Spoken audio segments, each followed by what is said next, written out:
Cut करके फिर से बनाइएगा।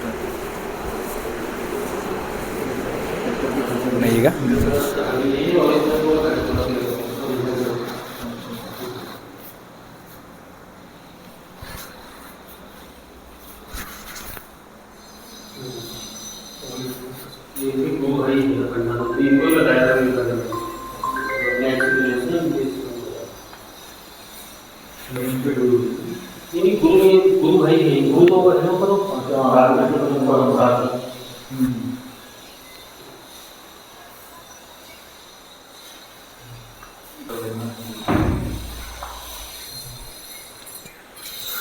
नमस्कार मित्रों, हम लोग जो आए हुए हैं, हम लोग आए हैं काकड़ी घाट। इस स्थान पे हैं। ये स्वामी विवेकानंद जी के एक महत्वपूर्ण जीवन प्रयास का एक मोड़ है, जहाँ पर उन्होंने एक उनको अनुभूति हुई थी, जहाँ पर उन्हें एक आप यहाँ पर पत्र में देख भी सकते हैं कि उन्होंने बताया कि कुछ ही देर में मुझे एक आत्म साक्षात्कार का अनुभव हुआ है। मैंने एक पिंड के अंदर पूरे ब्रह्मांड को देखा, और इस बात को उन्होंने यहाँ पर लिखा, और उसी बात को यहाँ पर अंग्रेजी में भी बताया गया है कि just I have passed through one of the greatest moment of my life here under the peerful tree, under this people tree. One of the greatest problems of my life has been solved. I have found oneness of the macrocosm with the microcosm. In this microcosm of the body, everything that is there in the macrocosm exists. I have seen the whole universal within an atom. मैंने एक अणु के अंदर पूरे ब्रह्मांड को अभी अनुभव किया है। मित्रों, अभी हम देखने जा रहे हैं उसी अनुभव को, जहाँ पर उनको वो अनुभूति हुई थी, स्वामी विवेकानंद जी को जो अनुभूति हुई थी। ये जब जैसे उनको वो अनुभव हुई तो उन्होंने अपने गुरु बंधु अखंडानंद जी स्वामी जी को बताया कि मुझे अभी कुछ ही देर पहले ऐसा अनुभव हुआ है। उनके साथ उन्होंने शेयर किया। ज्ञान वृक्ष का पुनरुत्थान। हम चलते हैं साथ में आगे। यहाँ पर आप देखेंगे, यहाँ पर एक ध्यान कक्ष भी बनाया गया है। ये उनका ध्यान कक्ष है, और उसी के साथ साथ किसी भी भक्तों को अगर चाहिए तो पीपल का जो वृक्ष का जो पत्ते हैं, वो इसे एक यादगार के रूप में अपने पास ले जा सकता है। जिसमें देखिए यहाँ पर लिखा है, अभी अभी मैंने जीवन के एक महत्वपूर्ण क्षण से गुजरा हूँ। इस पीपल वृक्ष के नीचे मेरे जीवन का एक महान समस्या का समाधान हो गया। जो लोग उलझे हुए हैं, कहीं ना कहीं उनको लगता है कि हम समस्या से घिरे हुए हैं, तो ये पीपल का पेड़, ये पीपल का पत्ता कैसे उन्हें समाधान दे सकता है। मैंने सूक्ष्म ब्रह्मांड और बृहद ब्रह्मांड के एकत्व का अनुभव किया है, जो कुछ ब्रह्मांड में है, इसी शरीर रूप पिंड में भी है। मैंने संपूर्ण ब्रह्मांड को इस परमाणु के अंदर देखा है, एक एटम के अंदर उन्होंने अनुभव लिया है। तो ये यहाँ पर हम मेडिटेशन देखते हैं, मेडिटेशन कक्ष। मित्रों, हम देख सकते हैं कि यहाँ पर उनके गुरु परमहंस स्वामी जी, जिन्होंने उनको साक्षात्कार कराया। हम सब जानते हैं नरेंद्र दत्त, स्वामी विवेकानंद जी का पहले का जो रूप था नरेंद्र दत्त, जो ईश्वर को ज़्यादा मानते नहीं थे, लेकिन जब एक अच्छा गुरु हमारे जीवन में आता है तो वो हमारे अंदर के गुरु को जगा देता है। एक अच्छा गुरु हमारे अंदर के गुरु को जगा देता है। तो परमहंस स्वामी जी के आशीर्वाद से ही, परमहंस स्वामी जी के आशीर्वाद से ही उन्हें ज्ञान की प्राप्ति होती है। लेकिन मित्रों, बहुत कम लोगों को पता है वो ज्ञान की प्राप्ति कहाँ पर हुई थी। कुछ ही देर में हम उस स्थल को देखने जा रहे हैं। मेरे साथ कमलेश जी भी है, और हम लोग अभी उस स्थल को दर्शन करने जा रहे हैं, जहाँ पर स्वामी विवेकानंद जी को, जहाँ पर ज्ञान की प्राप्ति हुई थी। जिस तरह से भगवान बुद्ध को एक पीपल के पेड़ के नीचे आत्म साक्षात्कार मिला था, उसी तरह से हाँ, यहाँ पर देखिए विवेकानंद जी का भाव केंद्र है। स्वामी विवेकानंद जी वो 1890 में, ये कहानी है 1892 के पहले की बात है। 1892 में हम सब जानते हैं स्वामी विवेकानंद जी का एक बहुत अच्छी लाइन है, प्रसिद्ध लाइन है, my brother and sister of America.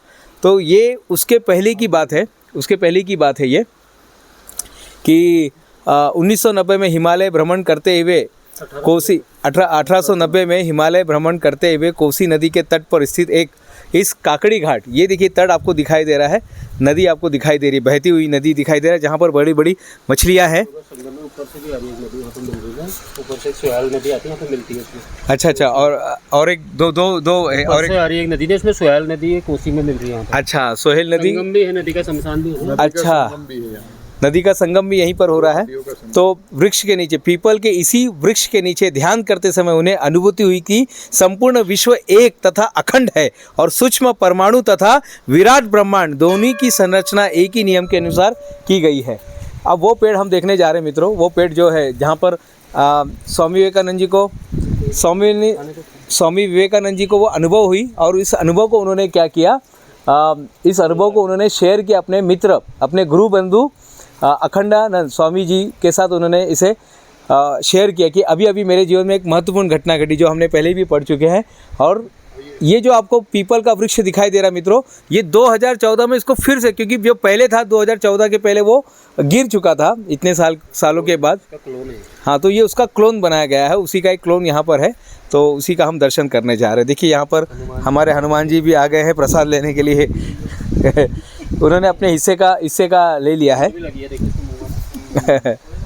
तो मित्रों यही वो स्थान है जहाँ पर स्वामी विवेकानंद जी को वो अनुभव हुआ था, जहाँ पर उन्हें साक्षात्कार हुआ था कि जीवन जो है, इस जीवन का असली रूप उनको पता चला। आत्म साक्षात्कार हम बोल सकते हैं या बोध बोल सकते हैं। ये बोध, यही वो बोध पेड़ है, यही वो बोध पेड़ का क्लोन है मित्रों। 2014 के बाद इसे नया बनाया गया और इसी पेड़ के नीचे कुछ देर के बाद जब वो लगातार 4 से 5 घंटे वो बैठ के ध्यान में मग्न थे, क्योंकि ये स्थल ऐसा है कि यहाँ पर ध्यान बहुत जल्दी लग जाता है। और ध्यान करते हुए यहाँ पर जब वो उनके गुरुजी ने जो उनको बताया था, जिस तरह से उनका आचरण करते हुए और समर्पण भाव के साथ वो यहाँ पर बैठ के ध्यान कर रहे थे, और ध्यान करते करते उनको वो अनुभव हुआ कि संपूर्ण ब्रह्मांड एक है। जिस तरह से ब्रह्मांड की रचना हुई उसी तरह से हमारा जो पिंड है, या हमारा जो दिमाग है, हमारा जो शरीर है, उसी तरह से उसे भी बनाया गया है। दोनों में कोई ज़्यादा भेद नहीं किया गया है, जो बाहर है वही अंदर है। इसी का अनुभव उनको हुआ और उसको उन्होंने इमीडिएटली अपने गुरु बंधु के साथ शेयर किया। यही वो पेड़ था मित्रों। अब नदी की तरफ चलते हैं जहाँ नहीं पढ़ा है मैंने ना उसमें। हाँ, अज्ञात प्रेरणा से यहाँ आए। हाँ, कलकत्ता से। हमारे बीच में जगदीश नेगी सर जी हैं, जिन्होंने काफ़ी इस विषय पर बहुत ही प्रगाढ़ ज्ञान उन्होंने हासिल किया हुआ है।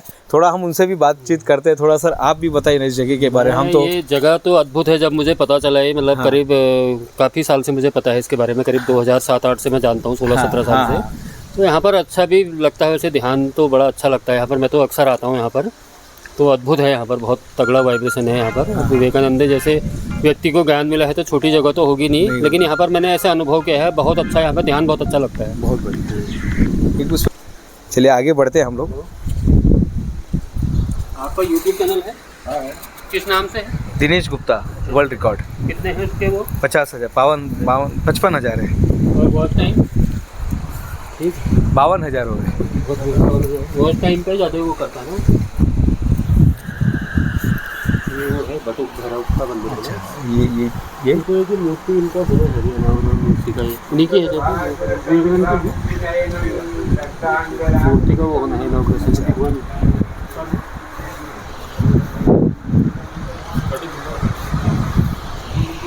वहाँ से जाएंगे नदी करके। हाँ, वहाँ से कट कर लो। जब ठंडी शुरू हो जाती है और जब यहाँ के जो साधक होते हैं, जो तपस्वी होते हैं मित्रों, तो वो भी तो मानवी शरीर होता है। इस शरीर को बचाने के लिए इस एक छोटा सा घर बनाया जाता है, और यहाँ से तपस्वी जो होते हैं ठंडी से बचने के लिए ऐसे घर का निर्माण करते हैं।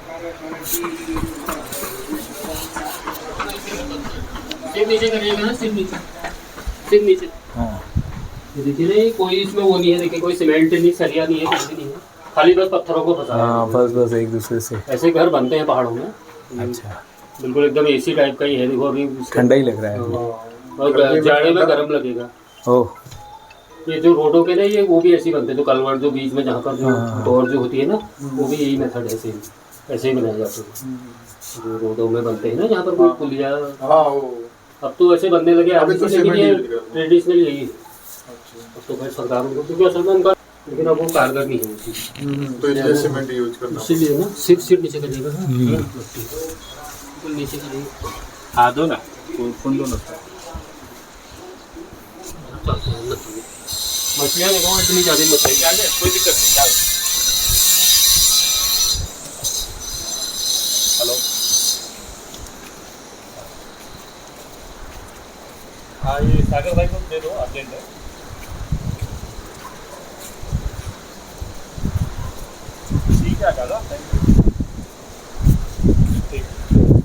फोटो ले लीजिएगा यहाँ पर। फोटो लेना है सर। जीवन का अर्थ है समय, जो समय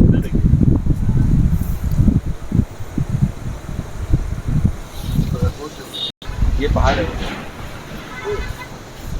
मित्रों, निसर्ग रम्य वातावरण कैसा हो, निसर्ग रम्य वातावरण कैसा होता है आप देखेंगे पूरा। ये जो इस तरह का पूरा मेरे इस तरफ से सामने भी देखेंगे, पीछे भी देखेंगे, किस तरह से पूरा वातावरण बना हुआ है। बस अभी हम जा रहे हैं यहाँ से। आप देखेंगे उसी तरफ, देखिए मछलियाँ, देखिए कैसे मछलियाँ आप देखेंगे ना, जूम करके देखेंगे तो एकदम नज़दीक आ गई मछलियाँ।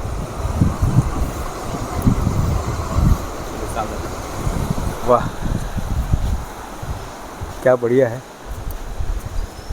भैरव जी का मंदिर हम देख कर आए हैं और अभी हम चल रहे हैं नदी की तरफ, कोसी नदी।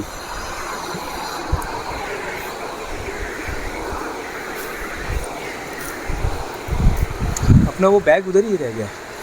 बैग कोई जरूरत नहीं, बैग है ना उधर, मैं आता हूँ आपका थोड़ा डाल देंगे ना। डाल देंगे ना। अभी हम लोग बढ़ रहे हैं नदी की तरफ और हाथ में कुछ चना है। ये चना हमने मछलियों के लिए लिया है और देखते हैं मछलियों का कैसा रिएक्शन होता है जब चना उनको दिया जाता है।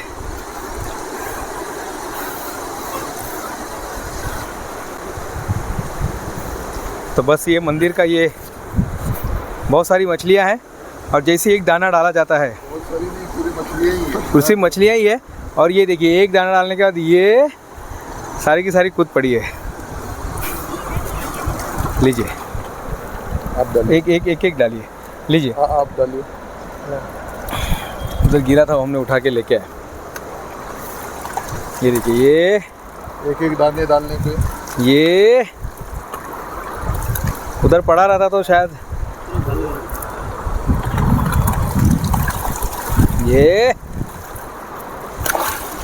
ये भी एक मेडिटेशन ही है, नहीं क्या?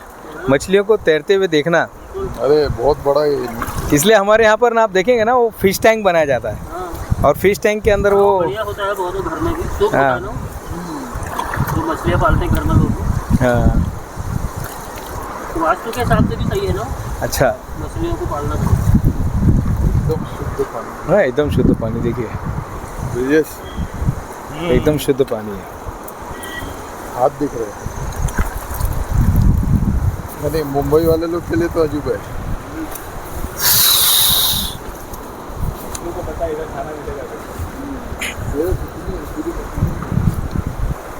यहाँ पे गहरा होगा ना। हाँ, अभी देखना आप बनाना देखना आप आएंगे हैं। ओ कितनी देखो, पूरी मछलियों से ही बहुत भरी है, हुई है। पूरा भरा है। वो क्रिश पिक्चर में क्या करता है वो, ऐसा हीरो जो रहता है, बड़ी मछलियाँ छोटी मछलियों को खाती है ना, ओ तो छोटी को खाती है। पानी को साफ भी रखते हैं ना, पानी को हाँ, खा जाते हैं ना उसमें से गंदगी।